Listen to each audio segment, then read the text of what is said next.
Bienvenue à votre cours d'histoire potterienne. Aujourd'hui, nous parlerons d'un mange-mort, Walden McNair, le violent et sanguinaire.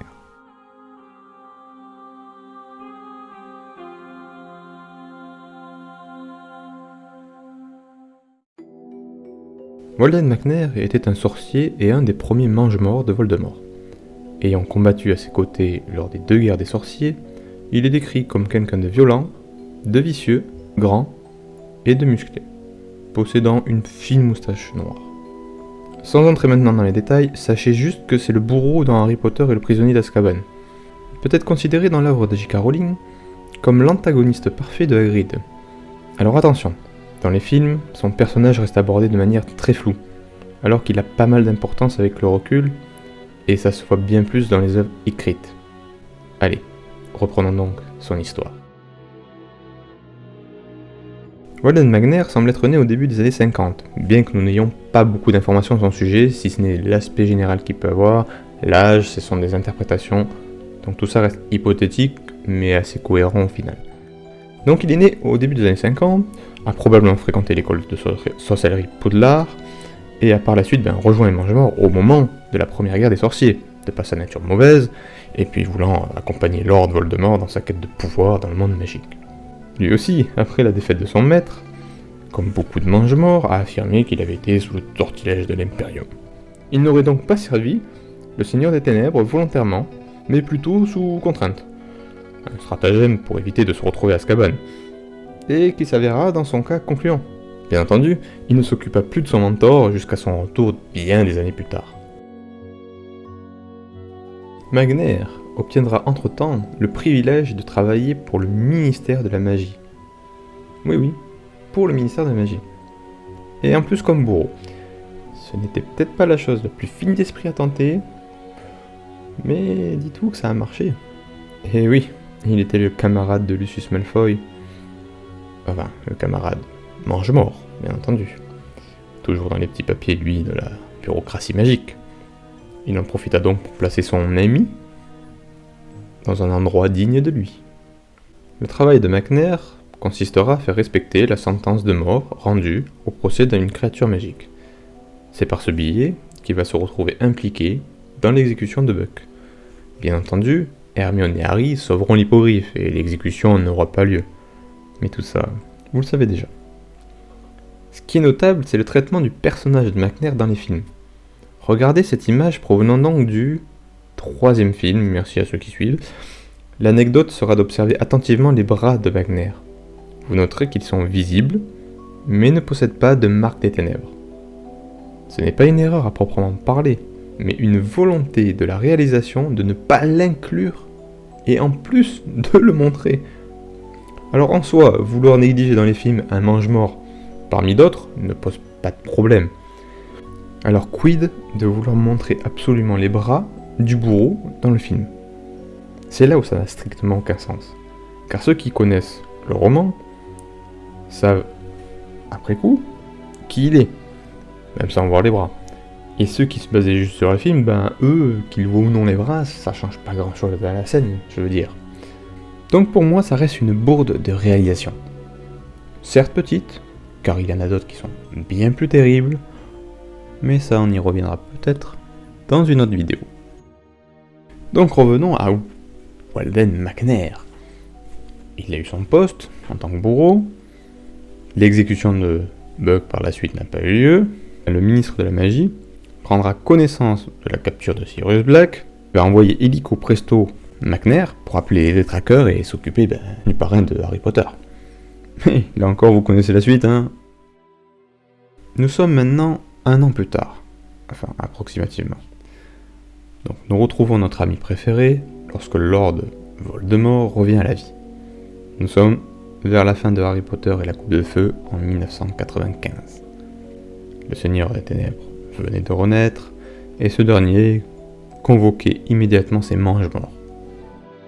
Par la suite, Voldemort envoie McNair en mission. Le but, ça va être de convaincre les géants de rejoindre le camp des méchants. Face à Hagrid, qui avait fait la même mission, mais lui cette fois pour convaincre les géants de rejoindre le camp de Dumbledore. Souvenez-vous, lors du procès de Buck, Hagrid il était là, et il a vu McNair. Et au moment de l'exécution de Buck, il sait que c'est McNair. Donc, il sait que c'est McNair, il sait qui il est, et là McNair, ça va marcher. Il réussit non seulement à convaincre les géants, et à bien s'entendre avec le chef de ceux-ci.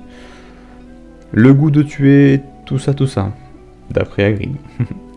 Alors McNair sera même mis au courant de ses nouveaux amis, de la présence de Hagrid, qui était accompagné de Olympe d'ailleurs, dans le secteur. Donc il va les traquer, et puis bon, ceux-ci vont être obligés de s'enfuir. Ceci est une mission assez importante, et ça c'est à noter. C'est pas très au point dans le film, c'est même pas du tout mis en avant par rapport au personnage, mais c'est quand même un élément clé de l'histoire de Harry Potter, parce que les géants c'est une puissance de frappe assez conséquente quand même, hein.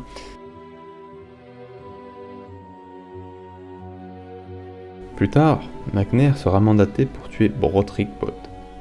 Pour faire vite, c'est un membre du ministère qui a subi le sort de l'Imperium par Lucius Malfoy afin de voler la prophétie. Nous sommes dans Harry Potter et l'Ordre du Phénix. Mais ça tourne mal. Il y a des sorts défensifs qui se retournent contre lui. C'est comme ça que Lord Voldemort su que c'était à Harry Potter de lui-même de la récupérer, etc. Enfin. Et du coup, ça brouille l'esprit de Broderick Bode, qui est même hospitalisé à Saint-Magouste. Il se prenait quand même pour une théière, le monsieur, donc bon, voilà, c'est plus sage. Donc on le met là. Et là, avant qu'il ne retrouve ses esprits, il ne risque d'alerter le ministère sur le fait que quelqu'un cherche à voler une prophétie, il est décidé de l'éliminer. Et c'est là que Walden McNair entre à nouveau en scène, dans les romans. Nous sommes la veille de Noël, il se rend à l'hôpital déguisé en vieil homme, il semble aller déposer gentiment un calendrier et une plante à l'intention de Monsieur Bode, et puissante.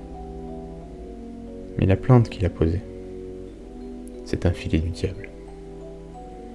Et le lendemain, nous retrouvons le pauvre homme dans son lit, mort étranglé. Plus tard, vint la bataille du département des mystères. Walden McNair sera blessé et fait prisonnier. Alors là encore, les versions diffèrent entre ce qui se passe dans les romans et dans les films. Si vraiment vous voulez savoir, laissez un petit commentaire et je vous mettrai vite fait la description, le comparatif. Sinon, relisez le film, oui non ça veut rien dire, relisez le roman et envoyez le film, vous verrez une petite différence. McNair sera envoyé à Azkaban, et cette fois en bonne et due forme.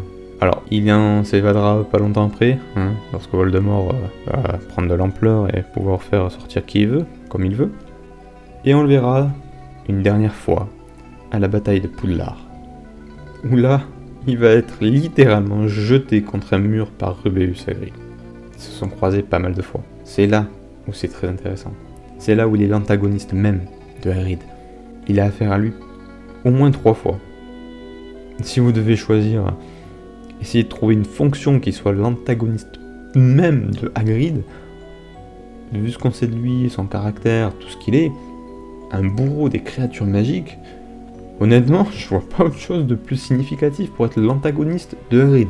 Si vous en trouvez un autre dans l'univers de J.K. Rowling, mettez-le moi, peut-être que j'ai omis, mais alors lui, ça me saute tellement aux yeux que je me dis, ça peut être que lui, c'est trop fort.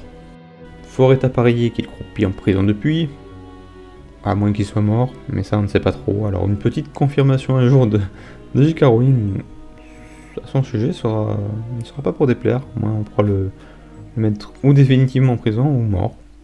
Alors en attendant la suite et un prochain numéro, n'hésitez pas à liker, à laisser un commentaire surtout, à dire de qui vous voulez qu'on parle, pourquoi. Si vous avez un avis à donner sur McNair, n'hésitez pas. N'hésitez pas à regarder les liens en description, parce que ça aussi on n'en parle pas beaucoup, les youtubeurs s'en parlent jamais, je comprends pas pourquoi, mais n'hésitez pas à aller sur ces sites, même si vous n'aimez pas la lecture, moi je vous fais une synthèse audio, allez dessus, restez 10 secondes sur la page, repartez, ça leur fera du bien à eux pour leur propre référencement et pour leur visibilité sur internet, donc n'hésitez pas au moins à aller voir les liens, même s'il y en a certains qui sont en anglais, tout c'est pas grave, vous y allez, hop, vous revenez, et c'est très bien, ça fera plaisir à eux. Je les remercie beaucoup de tout le travail qu'ils peuvent faire parce que il faut de la volonté. Et merci à vous d'avoir écouté cette vidéo. Je vous souhaite à toutes et à tous, en attendant peut-être une suite, une bonne dose de Félix Félicis dans vos vies. Bye.